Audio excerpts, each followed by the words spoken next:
Welcome back, folks, and thanks for joining me for another episode of Switching Ops 101. Today I wanted to highlight the scrap metal industry primarily because you're going to find it on almost every short line in almost every city. It's one of the most common rail-served industries in today's world. And the concept is pretty simple. Contractors come in with loads of junk, primarily from demolition sites. They weigh it and it gets dumped into gons and shipped out. But because it's so common, I wanted to take a look at it, and it can be the basis for a pretty relaxing and fun operating session. The Downtown Spur had two of these industries, and they both see pretty active service because they're so large. It adds a big element to the op sessions on the layout.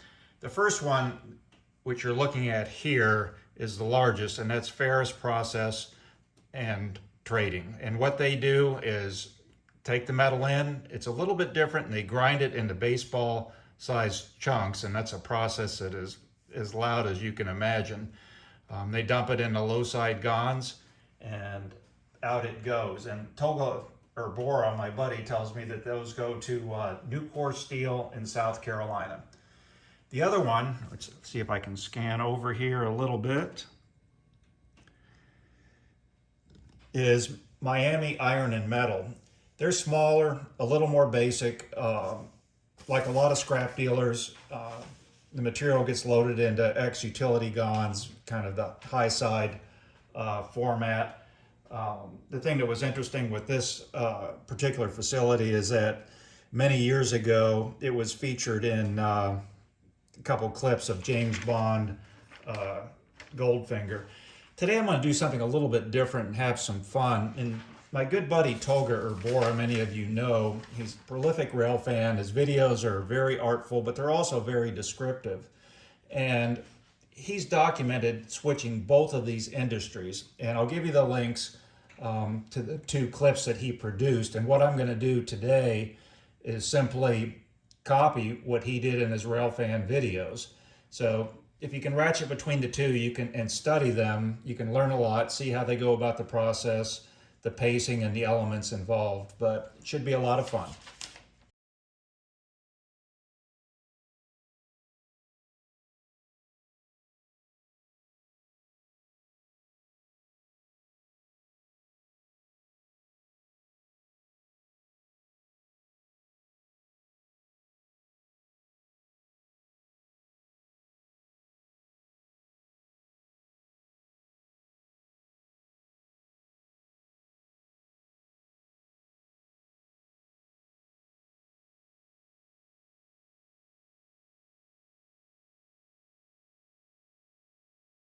And we're going to start with Feris processing and technology. And before we get into the moves, I just want to go over a couple of things. With these tutorials, all I'm trying to do is maybe remove some of the negative stigma associated with industrial switching operations. Giving people rules that they have to follow isn't fun. And all I'm trying to do is give you some basic information, explain how things are done, and then you can pick and choose what creates the most satisfying session for yourself. After the first video, I had a couple comments that I was running too slowly, and going back and looking at railfan videos, there is some variation, but the speed I'm operating at here is accurate. There's a 10-mile-an-hour speed limit restriction in Miami. Some other questions that come up as far as staging. Because this is so simple, it's really not necessary to get the computer-generated waybills. I do everything manually. It's fast and it's more realistic and more accurate. And in terms of paperwork, when I have guests, yes, I do, but I'm not a proponent of having people scratch their heads and try to figure out what the waybills and paperwork means. I mean, that's crazy. I want them to enjoy the experience. I don't want them to be totally confused before we even start. For something like this, I built the layout. I'm familiar with it. I pretty much know where all the car moves are, so I can just go off of memory. I don't need waybills for the most part. And if I have some more complicated moves, I'll just scratch them out on a 3x5 card. So again, with Feris Processing and Trading, they have low-sided gonds. Ground steel goes into them, ultimately destined for Nucor Steel in Berkeley, South Carolina. Thanks to Tolga for giving me that information once again, buddy.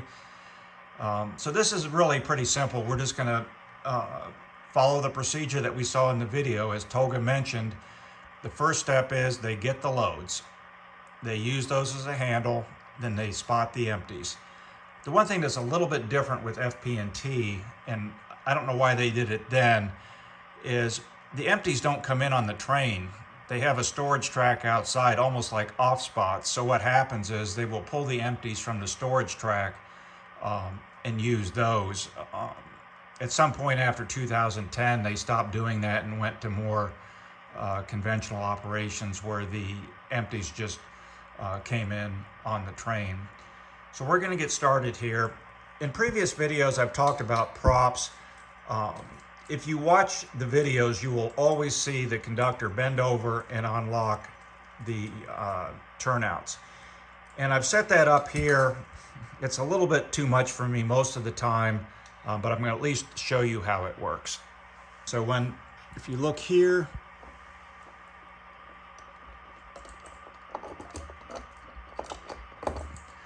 those are called suitcase locks. You can buy them in bulk. This is an outlet cover, and then that exposes the toggle. I'm not going to be doing that during the session. If you feel it adds value and enjoyment, do it. If, like me, you think it's too much, just skip it. So as we look here, I don't have as much room as a prototype, but I'm assuming that he is cut off from his train, so he's just going to pull down to the switch.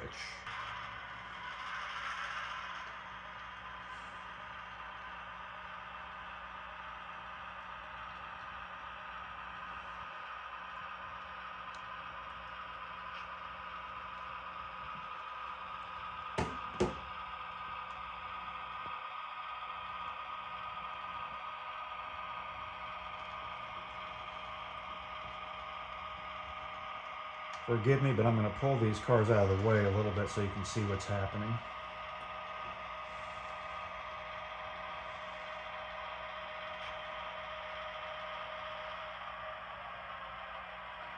Okay, he's clear. Now the one prop that I do like to use are the gates. And so we have to open those. The conductor's going to walk down and open the gates and just stand by.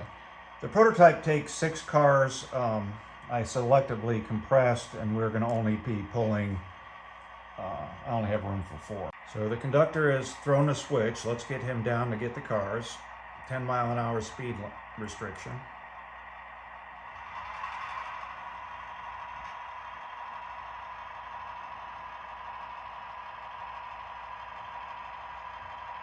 It's calling out car lengths.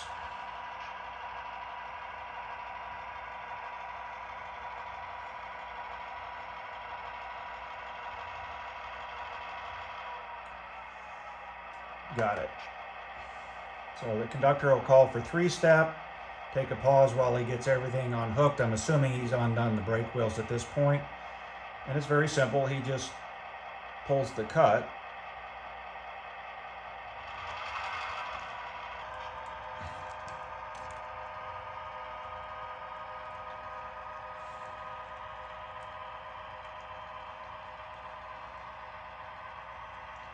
And we're going to use these as a handle, and now we're going to go get the empties from the storage track.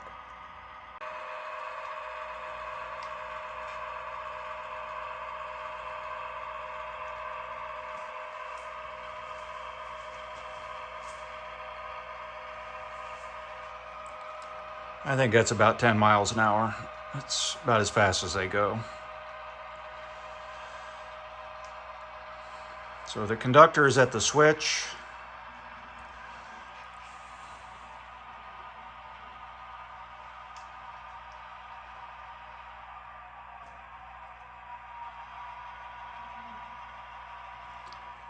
Tells him he's got it cleared. I had these empties pulled out of the way just so you can get a better view. I'm going to put them back to where they would normally be. And now he's going to go pick these up.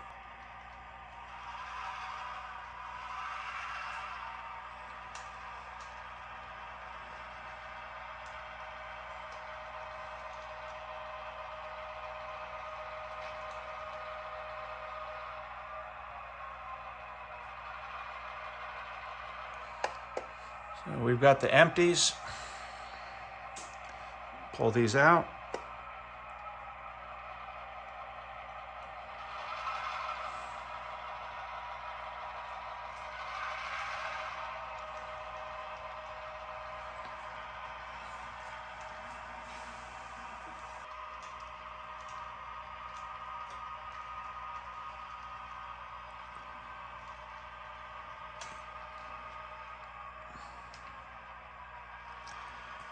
I'm going to throw the switch and get ready for the shove. And one thing it's easy to lose sight of with model railroading is, our models are relatively small. At this point in the real world, this guy has got 8 cars, 50 feet long, 50 plus. So that's 400 feet.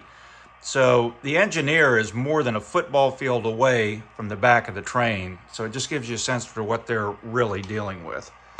So he's going to do the big shove back into FP&T.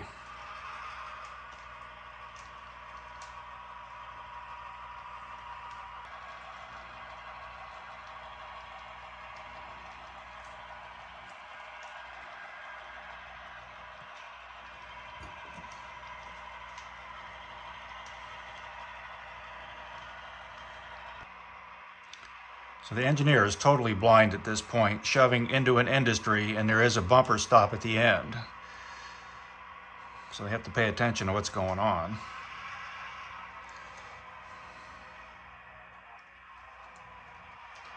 And I don't think there's that much more extra room at the end, because when you get the last car in, it's pretty much at the gate.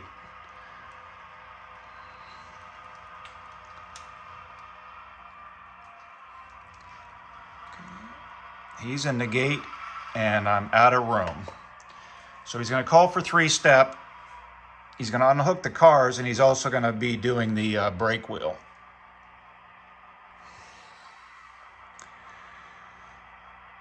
So he's going to head back to his train. The conductor will lock the gate, and that's all there is to it. We've done the swapping the loads for empties. So with FP&T done, now we're essentially going to do the same thing with the next scrap dealer on the line, Miami Iron and Metal. The difference is they don't use a storage track. The empties just come in as you'd expect on a train. As I mentioned before, difference is they use high side utility gonds as opposed to the low side, and the material is not ground. Love the fact that this was in the James Bond movie. That's kind of an interesting twist. Scrap yards are probably the most common industry you'll find in modern times. So if you're freelancing a layout, you can't go wrong with putting those into your design. On this layout, or on the prototype actually, the scrap mills are probably scrap yards are the most frequently worked on the line. They're one of the largest customers, and if there's work on the Downtown Spur, it's pretty much assured they're going to be working some of these scrap yards. And as Tolga tells me, this product is going to CMC Steel in Baldwin, Florida.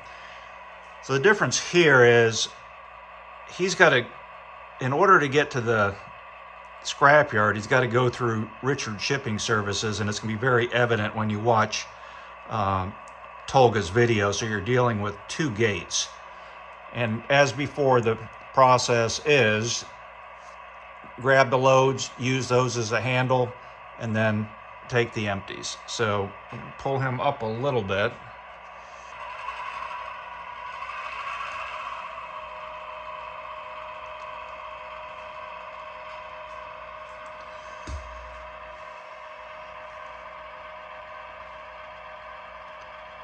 Now I want to stop short of this switch enough that we have room to get the cars in.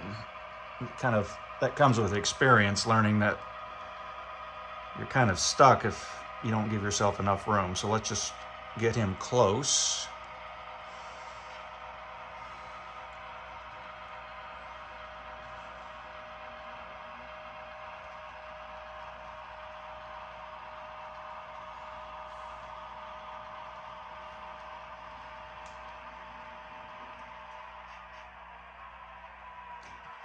So I'll call for 3-step, gonna uncouple here.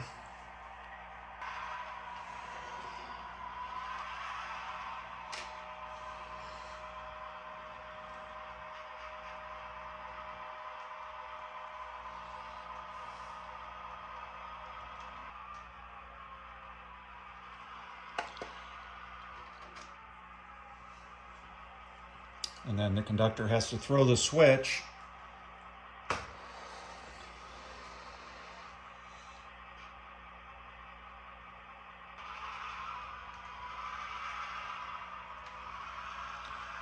And in watching Tolga's video, again, the thing with the gates is going to be pretty evident. I'm not going to beat it to death on this video, but I'm going to show you what we do here.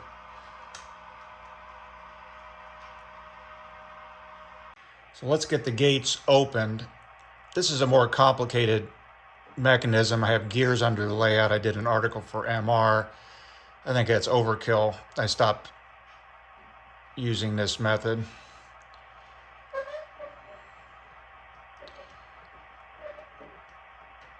So that one's open, and the conductor has to walk to the other. Just being practical.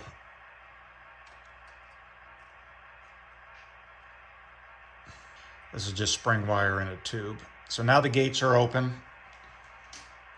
and we can shove through the property of Richard shipping here.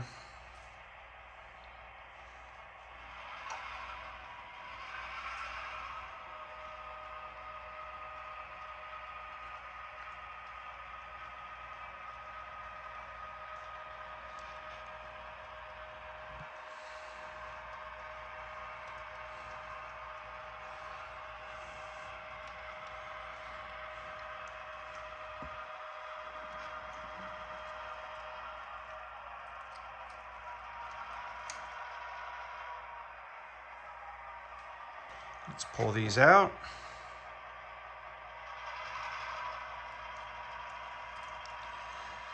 Now we're going to use these loads as a handle and go get the empties.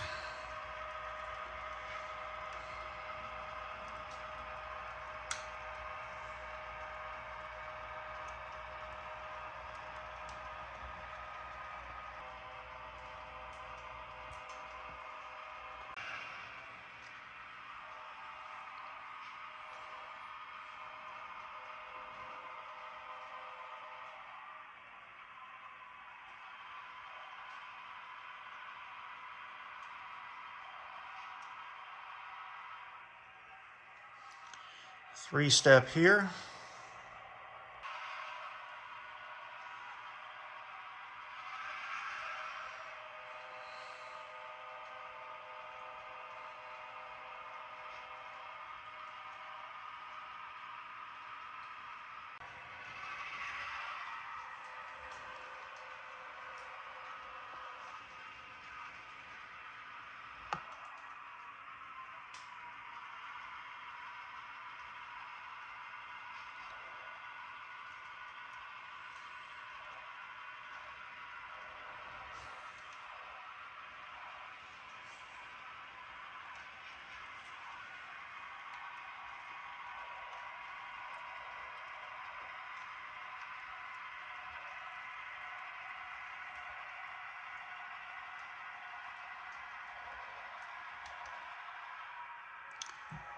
And there we have it. I'm going to do three-step, uncouple them, set the brake wheels on the empties, pull him out.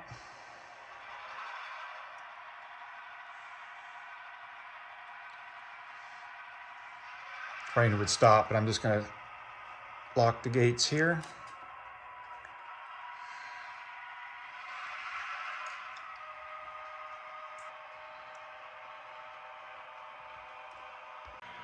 Let's get him back to the train and we're almost done.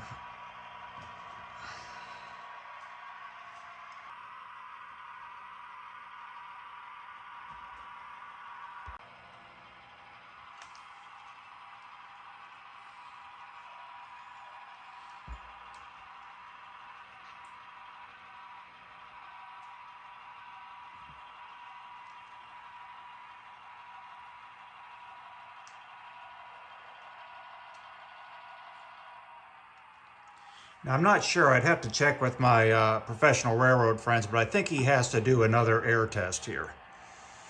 So we're all hooked up to the train, and what he's going to do now is make the 3-mile trip to the end of the branch where there's a run around the train and then come back.